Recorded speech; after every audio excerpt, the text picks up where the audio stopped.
오늘은 누가복음 8장으로 넘어와서 1절, 2절, 3절 말씀을 상고하기를 원합니다.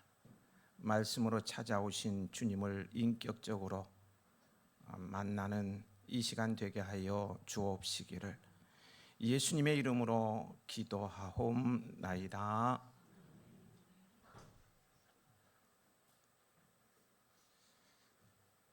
오늘따라 따뜻한 온기가 우리 가운데 이렇게 흘러 넘치는 것 같습니다. 옆에 분 보세요. 온기가 느껴지죠? 예수님의 이름으로 사랑합니다. 한번 축복했으면 좋겠습니다. 예, 사랑합니다. 예.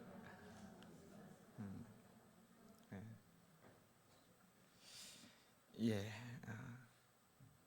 여기 따뜻한 믿음을 가진 사람이 있습니다. 수님 지방에 사는 한 여자입니다.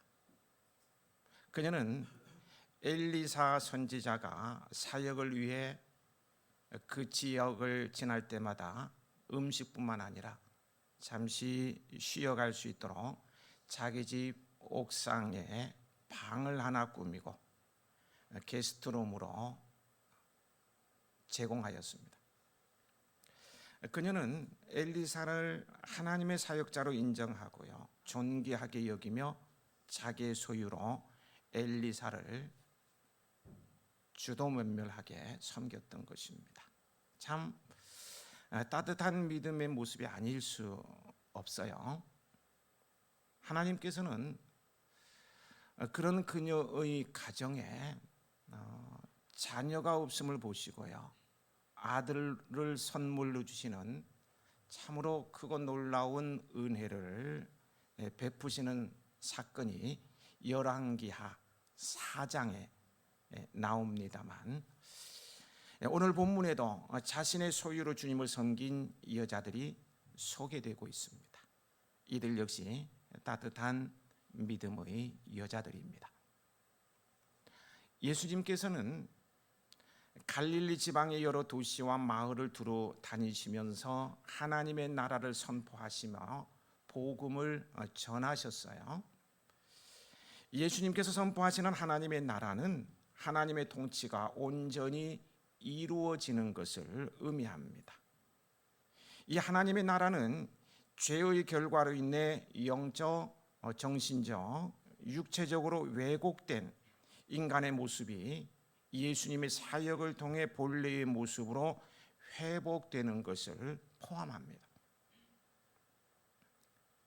그러므로 예수님께서는 자신이 이 땅에 오심으로 하나님의 나라가 시작되었음을 선포하시면서요, 하나님의 나라를 이 말로만 선포하는 것이 아니고 시각적으로, 눈으로 우리의 오감을 통해서 확인할 수 있도록 보여주시기 위해서요, 왜곡된 것들을 바로 잡으십니다.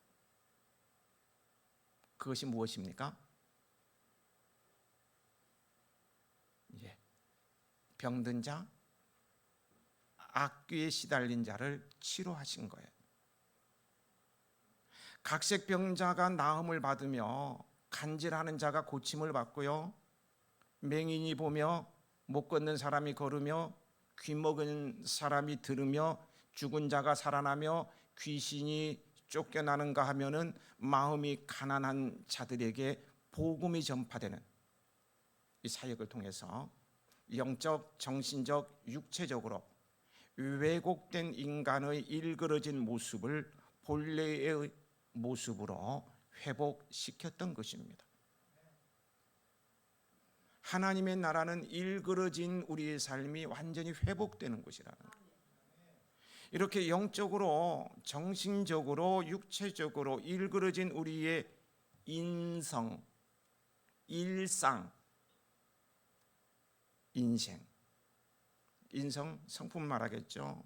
일상, 하루하루의 삶, 인생, 사람의 세상을 살아가는 동안 이 인성, 일상, 인생이 본래의 모습으로 회복되는 하나님의 나라가 오늘 우리 가운데 임하길 축복합니다. 아니, 믿는 성도에게는요, 이미 하나님의 나라가 시작되었습니다. 그리고 주님께서 재림하실 때 완성될 것입니다. 하나님의 나라가 임하면요, 첫째, 죄로 인하여 고통당하던 사람들이 그 고통에서 해방됩니다. 죄로 인한 두려움, 눌림, 속박, 여기서 완전히 자유함을 누리게 된다는 거예요. 둘째, 인격의 온전한 회복을 이루게 됩니다. 망가진 성품에서 그리스도의 품성을 닮은 고품격 그리스도인이 되는 거예요. 적당한 비유인지는 모르겠습니다만은 횡설수설하며 좀 지나치면 개망나니 집까지 하던 술주정뱅이가요, 술이 깨면 온전한 정신으로, 언제 그랬느냐는 뜻이 온전한 정신으로 돌아오듯이요, 죄로 망가졌던 인생에서 그리스도의 품성을 닮은 품격 있는 그리스도인이 된다는 거예요. 셋째, 하나님과 화목하게 됩니다. 하나님과 단절되었던 인간이 그리스도의 십자가의 구속으로 하나님과 다시 화목되고 하나님의 복을 받게 된 것입니다. 그 결과로요, 인성이 회복되고 일상이 회복되고 가정이 회복되고 사회와 내가 일하는 일터가 회복됩니다. 그런데 예수님께서 하나님의 나라, 참 이 하나님의 나라가 내 마음속에 임하고 내 삶 속에 임한다면 구름 위에 사는 그런 기분이 들 거예요. 참, 이 하나님의 나라, 예수님께서 하나님의 나라와 이 복음을 전파하실 때 항상 12 제자와 함께 있었습니다.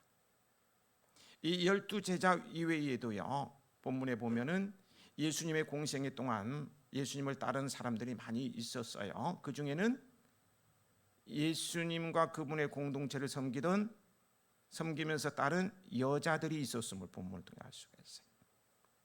그들은 악귀를 쫓아내심과 병고침을 받은 여자들이었습니다. 여자들은 예수님께 받은 은혜가 너무 감사하여서요, 예수님을 자발적으로 따르게 된 것입니다. 2절 3절입니다. 같이 읽어보실까요?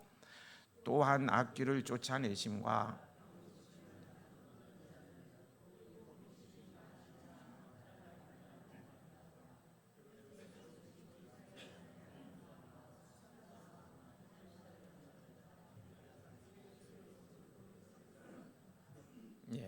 그 당시 유대 사회에서는 전통적으로 여자들은 남자와 동등한 지위를 갖지 못하고요, 완전한 인격으로 대우받지 못하였어요. 그러므로 여자들이 남자들과 같이 있는 것은 상상할 수도 없었습니다. 하지만 예수님께서는 공생의 초기부터 이 여자들을 복음을 전하는 전도 여행에 제자들과 남자들 구성된 12 제자들과 함께 하도록 함으로써요, 천국의 일꾼 될 자격이 외적 조건에 달려 있지 않음을 분명히 보여주셨어요. 본문에서 이들 여자들을 12 제자들과 함께 언급하고 있는 것은 그만큼 복음 사역에서 차지하고 있는 비중이 큰 인물들이기 때문입니다. 그 여자들 중에 첫 번째는 7 귀신이 나간 여자 막달라 마리아입니다. 소개되고 있죠. 이름 앞에 붙어 있는 막달라는 출신지를 나타내는 지명이고, 마리아는 과거에 7 귀신이 들려서 극심한 영적, 정신적, 육체적 고통을 당하였으나 예수님께서 귀신을 쫓아내 주심으로 지금은 온전하게 되었습니다. 7 귀신은요, 최악의 상태를 묘사하는 것으로 그녀에게 임한 고통이 얼마나 큰 것이었는가를 알 수가 있습니다. 요즘은 정신병이나 이제 귀신 들리면 정신병동에 입원하고 약을 복용시키기 때문에 그 현상을 잘 보지 못하는데요, 저는 어렸을 때 지금도 젊긴 젊네, 30대 뒤태가 30대라 그러대요. 예, 이제 귀신 들린 남자, 여자, 어린 아이, 청년, 노인들 이렇게 봤는데요. 감당이 안 됩니다. 감당이.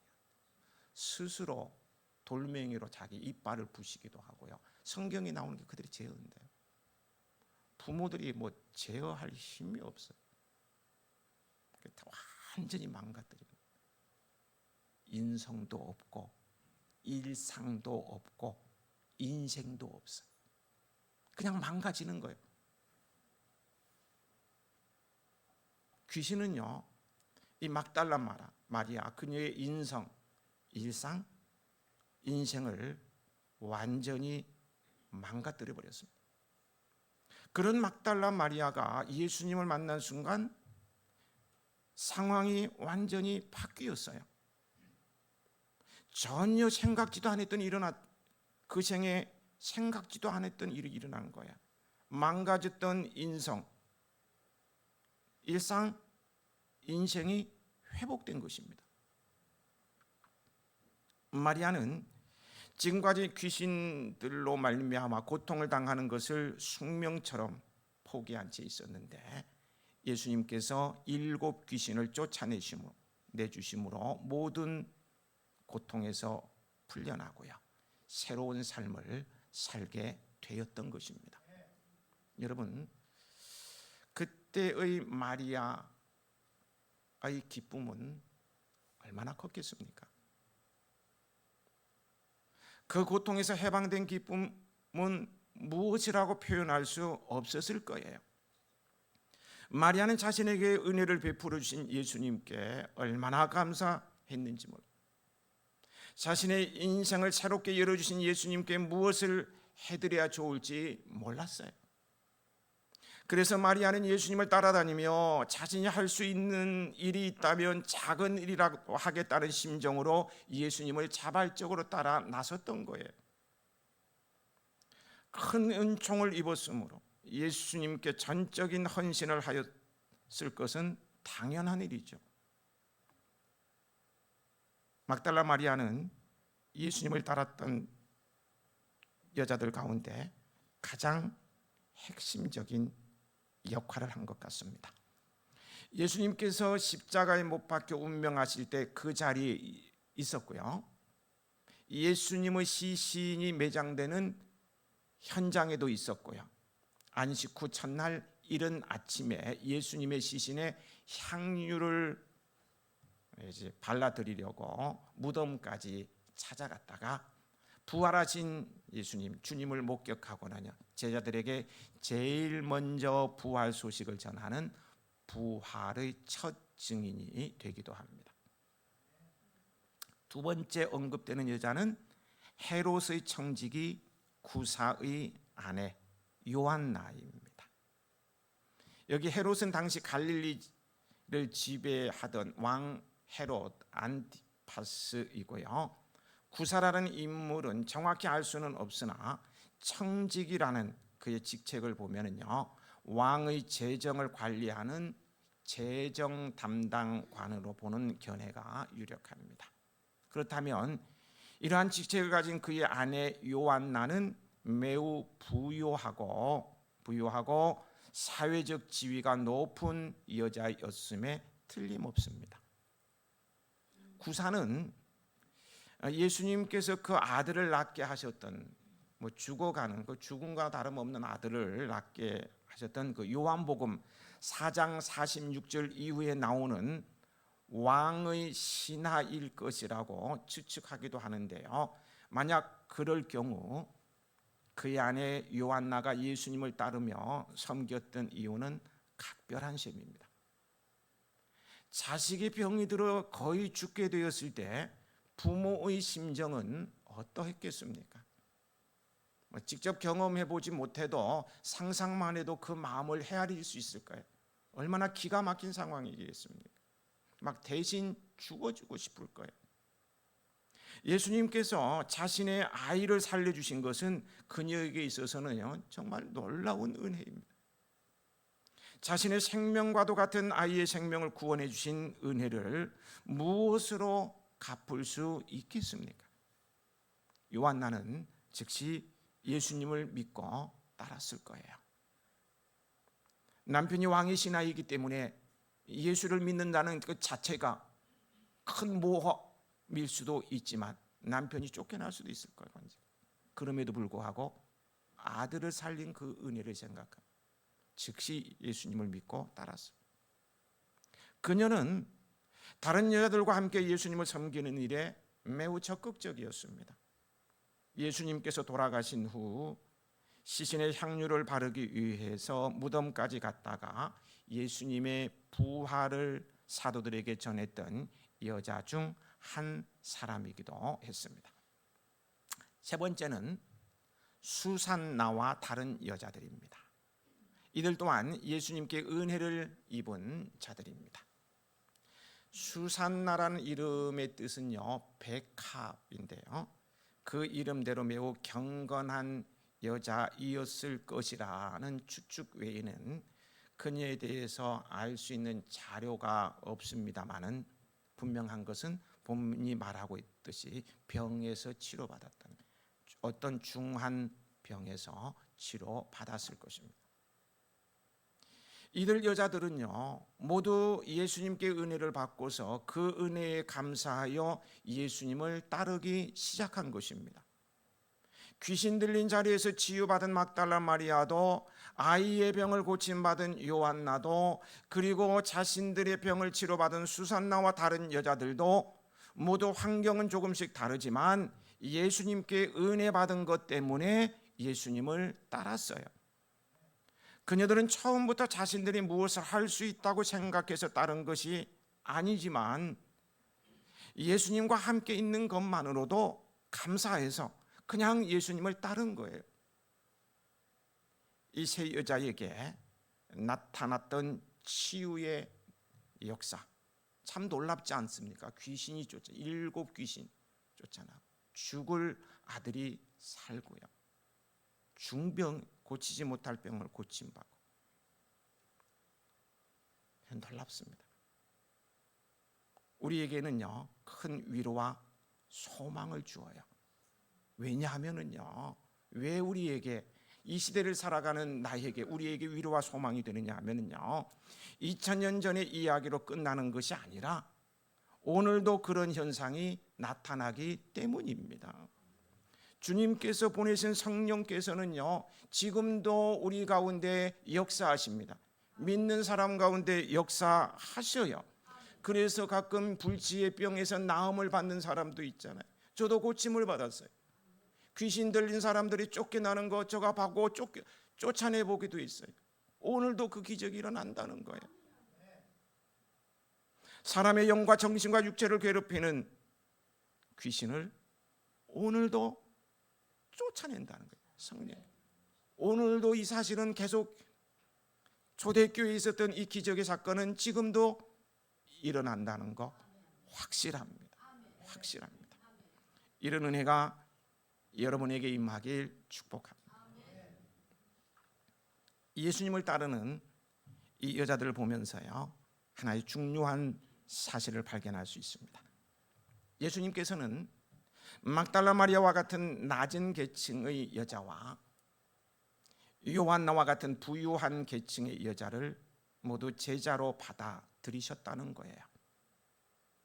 막달라 마리아와 요한나는 신분의 격차가 있음에도 불구하고요 함께 예수님을 따르며 섬겼습니다.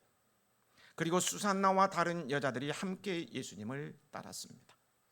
이것은 여자들이 자신들이 예수님을 따르게 된 동기가 모두 같다는 데서 함께 예수님을 따라갈 수 있음을 보여줍니다.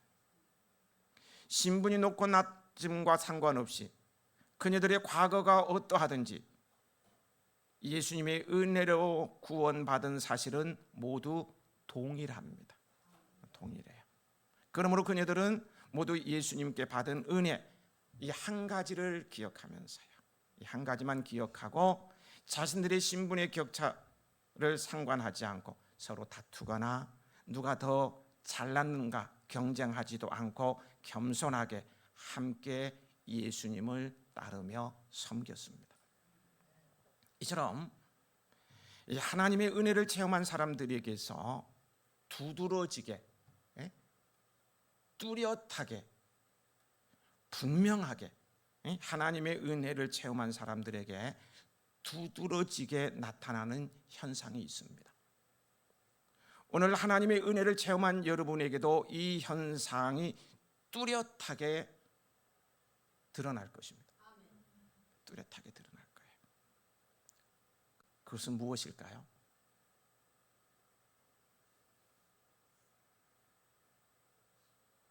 하나님의 은혜, 놀라운 은혜를 받은 사람에게는 뚜렷하게 드러나요. 좀 표현이 좀 잘못된 표현일 수 있습니다. 그냥 폭로돼요. 폭로돼. 법상 맞지 않습니다. 폭로돼. 그것이 무엇일까요? 그것은요, 섬김의 삶입니다. 섬김의 삶이에요. 그래서 이 여자들은요, 자기들의 소유를 가지고 힘써 섬겼던 거예요. 주님께서 내가 너에게 은혜를 베풀었으니 거기에 합당한 헌신을 하라, 물질을 바치라, 그런 말씀 안 하셨어요. 그러나 은혜를 받고 보니까 안 섬길 수가 없는 거예요. 그래서 섬겼던 거예요. 섬김의 삶입니다. 그들은 인간적으로 계산하지 않았어요. 주님의 은혜에 감격했기 때문입니다. 우리도 구원의 놀라운 은혜를 받은 사람들입니다. 섬길 때 계산하지 마십시오. 계산하면 주님을 제대로 섬길 수 없어요. 나의 할 일은 계산이 아닙니다. 가장 정확한 계산은 하나님께서 하십니다. 계산하지 않고 섬기면 영적으로 정신적으로 건강해지고요, 삶의 가치가 달라지고요, 풍요로운 삶의 열매를 거두는 인생이 될 것입니다. 계산해 보세요. 황폐해집니다. 이들의 섬김에는 두 가지 특징이 있습니다. 거기 3절 후반부에 보면은요, 함께 하여 자기들의 소유로 그들을 섬기더라, 이렇게 말하고 있죠. 먼저는 함께 하였다고 했습니다. 서로 마음이 하나가 되어 힘을 합하여 하는 것을 말합니다. 우리 속담에 백지장도 맞들면 낫다 라고 하는 말이 있습니다. 이 말은 작은 일 하나라도 힘을 합하는 것이 유익하다는 거예요. 교회 공동체는 어느 몇 사람의 수고만으로 움직여지질 않습니다. 소수의 인원이 수고해도 일시적으로는 움직여지지만은요, 결국 무리가 오게 되어요. 한 사람 한 사람이 마음을 합하고 힘을 합할 때 주님께서 그 속에서 역사하십니다. 전도서 4장 9절에 두 사람이 한 사람보다 나음은 그들이 수고함으로 좋은 상을 얻을 것입니다. 12절에는 한 사람이면 패하겠거니 두 사람이면 맞설 수 있는 세 겹줄은 쉽게 끊어지지 아니하느니라. 예수님께서는 마태복음 18장 24절 두세 사람이 내 이름으로 모인 곳에는 나도 그들 중에 있느니라 라고 말씀하셨습니다. 하나님께서는 우리의 협력하는 곳에 역사하십니다. 부부가 협력하면 그 가운데 역사하고, 가족이 하나가 되어 협력하면 그 가운데 역사하고, 교회도 마찬가지고. 이들 여자들의 또 하나의 섬김의 특징은요, 자기들의 소유로 섬기었습니다. 이 여자들은 단지 예수님을 따라간 것만이 아니라 자신들의 소유를 가지고 예수님과 제자들의 필요를 충당한 것입니다. 그녀들이 예수님을 만난 환경 각각 다르지만요, 저마다 아픔이 있었던 여자임을 앞에서 살펴봤습니다. 그들은 자신의 육체의 고통이나 가족의 고통의 문제를 예수님을 만나면서 해결받고 나서요, 그 은혜에 감사하여 예수님을 자발적으로 따르면서 자신들이 할 수 있는 최선의 방법을 다하여 자신의 소유로 예수님의 공동체를 섬긴 것입니다. 최고로 할 수 있는 것이 이거였다는 거예요.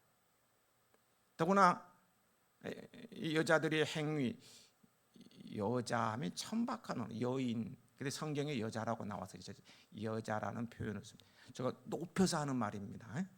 여자하면 천하게 느껴질 수도 있는데요, 그렇지 않습니다. 이 여자들의 행위를 묘사하는 동사 그 마지막에요, 섬기더라. 섬기더라는 말은요, 여자들의 재정적인 섬김은 일회적인 것이 아니라 연속적이었다는 거예요. 한 번 큰 마음 먹고 헌금하고 끝난 게 아니고 연속적이었다 점에서요, 이들의 도움은 예수님의 사역에 있어서 매우 중요한 부분을 차지하였습니다. 예수님과 제자들은 흩어져 전도하기도 하였고요, 함께 모여 말씀을 듣기도 하였습니다. 숙식도 함께 했습니다. 여러분, 이때 필요한 게 뭡니까? 흩어서 전도하고 모여서 말씀 듣고 공부하고 밥 먹고 잠자고 반드시 따라다니는 게 있어요. 뭐예요? 이거 돈이 필요한 거예요. 그죠? 반드시 필요하다. 그때마다 많은 재정이 소요될 수밖에 없었습니다. 그러한 재정을 바로 이 여자들이 감당한 것입니다. 아무런 소유도 없었던 예수님과 제자들이요 3년씩이나 큰 걱정 없이 복음 사역에만 매진할 수 있었던 것은 바로 이 여자들의 헌신적인 섬김이 있었기 때문이었습니다. 이 아름다운 헌신을 한 여자들이 성경의 이름이 보존될 만하지 않습니까? 예수님께서는 재정 문제는요 신경 쓰지 않으시고 오직 복음 사역에만 매진할 수 있도록요. 저는 우리 교회가 참 고맙습니다. 제가 돈 때문에 걱정을 하면 우리 장로님 돈 걱정하지 마세요. 마음껏 사세요. 우리 교인들이 다 그래요. 너무 고맙죠. 돈 걱정하지 마시고 하고 싶은 일 다 하십시오. 뭐든지 하십시오. 아웃리치도 돈 많이 드는데 아이 괜찮습니다. 가세요. 너무 고마워요. 예수님께서는 재정 문제는 신경 쓰지 않으시고요. 오직 복음 사역에만 매진할 수 있도록 섬기는 헌신된 이들 여성도들을 바라보면서 위로와 많은 힘을 얻었을 것 같습니다. 혹 예수님을 따르는 무리 가운데 속 썩이는 이들도 있었을까요? 있었을까요? 교회마다 있다고 하던데. 그래도 이 세 여자 때문에 받은 위로가 주님께서는 더 컸을 것 같습니다. 따뜻한 믿음의 여성도들입니다.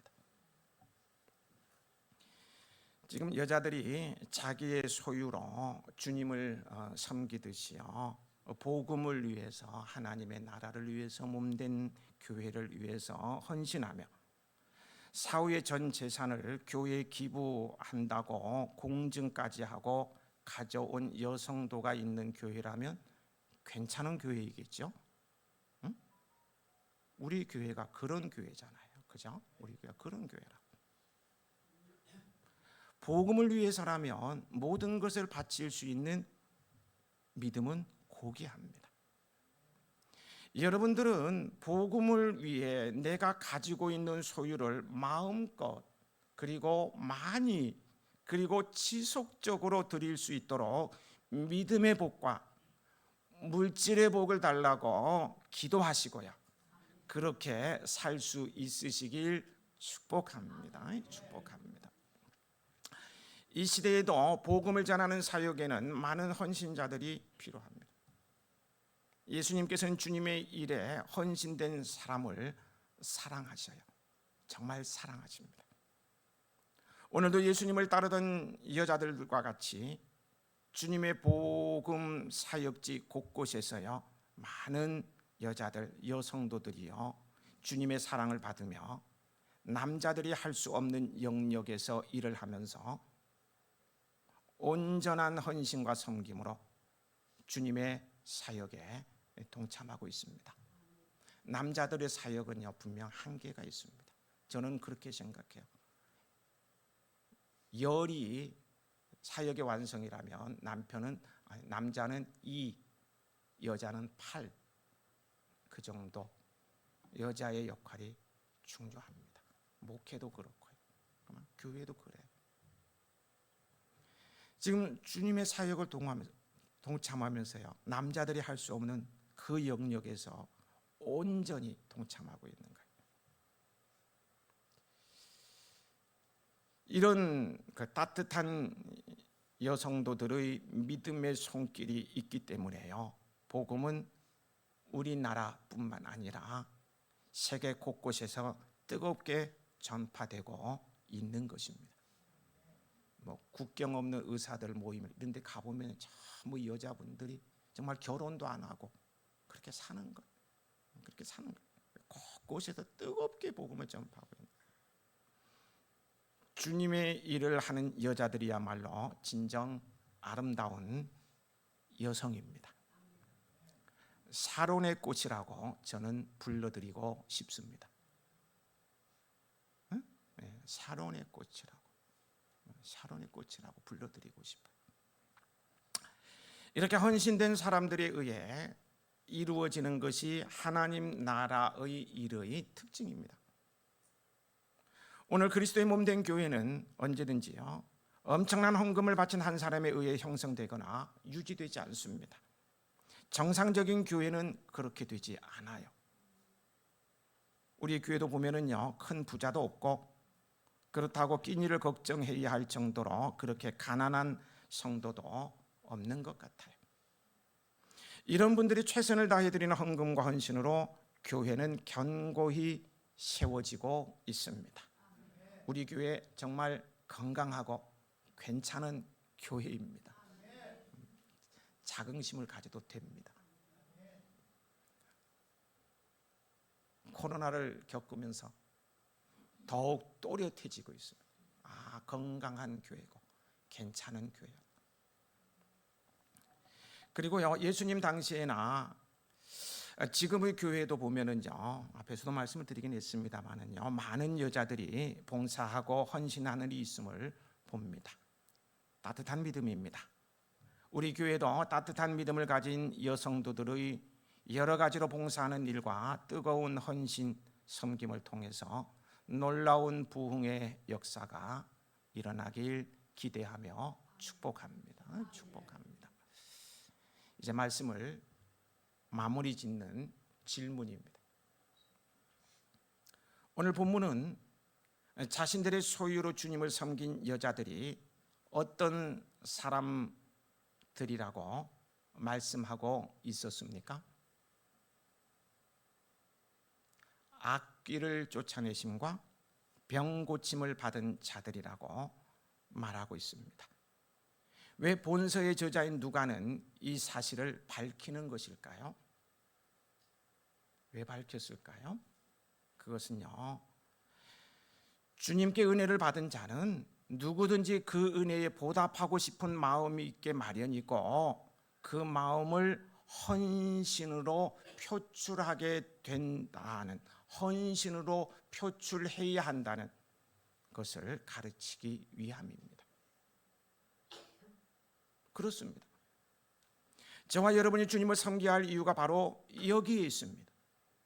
이미 우리는 주님께 엄청난 은혜를 받았어요. 우리가 받은 은혜, 엄청난 은혜, 영원히 첫째일 수밖에 없는 은혜, 최고일 수밖에 없는 은혜가 무엇입니까? 뭐니 해도 죄로 말미암아 두려움 가운데 살아야 하고 죄와 고통 가운데 살다가 한 번은 죽어야 하는데 죽은 다음에 심판을 받아 지옥에 던져져 영원히 고통을 당해야 하는데 이런 운명에서 건짐 받은 것입니다. 이것 하나만으로도요 우리는 모든 소유를 다 바쳐 주님을 섬겨야 할 충분한 이유가 됩니다. 우리의 생명을 구원하신 예수님의 은혜를 생각하면요 예수님을 위하여 우리의 가진 것을 다 드려도 아깝지 않습니다.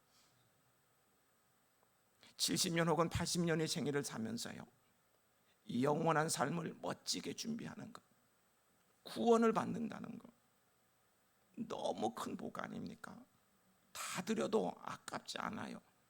안 그렇습니까? 헌신할 때는 물질적 헌신도 중요한 이유가요, 내가 물질에 매여 사는 존재가 아니라는 것을 반증하는 것이 되고요. 여러분, 돈 때문에 째째하지 마십시오. 참 사람이 비굴해지는 거예요. 물질적 헌신도 중요한 이유는 내가 물질에 매여 사는 존재가 아니라는 것을 반증하는 것이기도 하고요, 내가 가진 물건을 소중한 일에 쓰면 내 영혼이 풍성해지고 보람 있게 됩니다. 받으려고만 하는 이기적인 마음에는 참된 믿음이 자리할 수 없어요. 결국 섬기는 삶과 마음은 신앙생활의 핵심 원천입니다.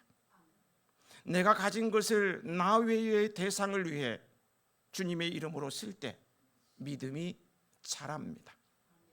그런 성도를 가리켜 따뜻한 믿음의 사람이라고 저는 일컫고 싶습니다. 저는 말입니다, 여러분들이 분에 넘치도록 많은 물질을 들여 주님을 섬기고 있다는 사실을 누구보다도 매주일 확인하면서 더 잘 알고 있습니다.